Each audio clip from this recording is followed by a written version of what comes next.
Hello everyone, quick update before we dive into the video. I've been away from YouTube for the past 6 months working on some personal projects, including creating a course on boosting testosterone. So if you are interested in increasing your testosterone and want to support the channel, go check out the top link in the description.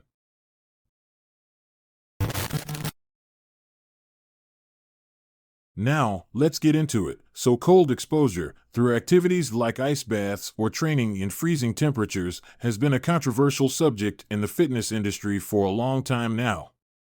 Its effects on muscle growth and recovery are a mix of benefits and drawbacks, making it both a useful tool and a potential obstacle depending on how it's used.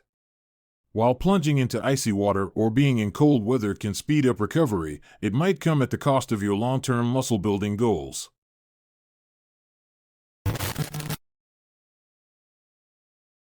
When you engage in resistance training, your muscles undergo tiny tears that need to be repaired to grow stronger and bigger.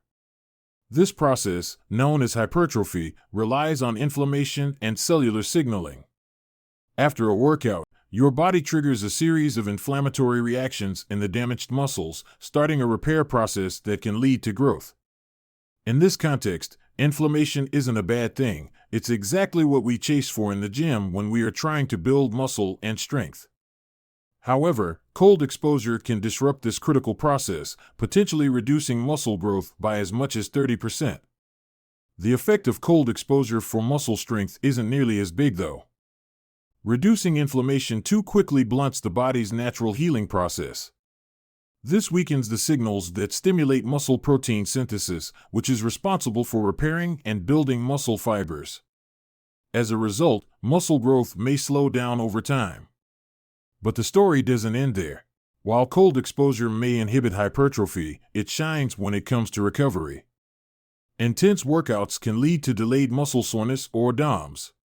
Ice baths or cold showers can reduce this soreness by reducing swelling and flushing out lactic acid from the muscles. This is why athletes often turn to cold therapy after competitions and back-to-back training sessions. It helps them recover faster, keeping them in the game when performance is on the line. For short-term relief and faster turnaround between sessions, cold exposure is undeniably effective.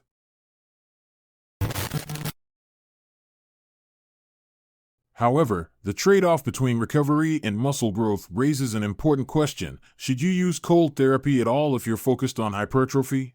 The answer lies in how and when you incorporate it. If your goal is to build maximum muscle mass, you might want to avoid ice baths immediately after strength training. Research shows that cold exposure right after a workout significantly reduces the inflammatory response necessary for muscle repair and growth. Instead, it's better to save cold therapy for rest days or after cardio sessions. The most critical time to avoid cold exposure is within the first 2 hours after working out. But for optimal muscle growth, it's best to wait at least 12 to 24 hours after a gym session before exposing yourself to the cold if you want to completely maximize muscle growth. However, cold exposure has shown to increase fat loss. When exposed to cold, the body activates brown adipose tissue or BAT, also known as brown fat. This specialized fat burns calories to generate heat, which can help with fat loss over time. For individuals training in cold climates, the impact of low temperatures can extend to workout performance as well. Cold weather affects muscle flexibility and blood flow, making it harder to achieve peak performance during a workout. Muscles are less elastic in the cold, which increases the risk of injury if you're not properly warmed up. On the other hand, training in cold environments can improve mental toughness and cardiovascular efficiency over time, making it a valuable challenge for some athletes.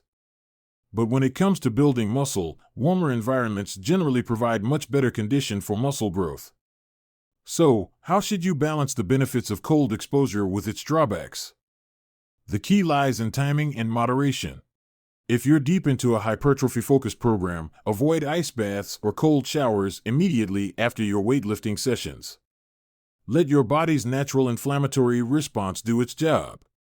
On the other hand, if you're in a phase where recovery is more critical, like during a deload week or if you have competition several days in a row, cold exposure can be beneficial.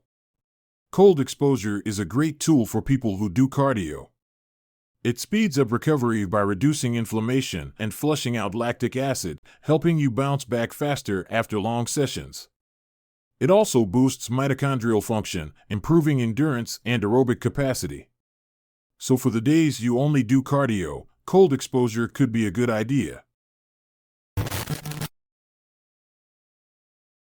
In conclusion, cold exposure is a tool you can use strategically.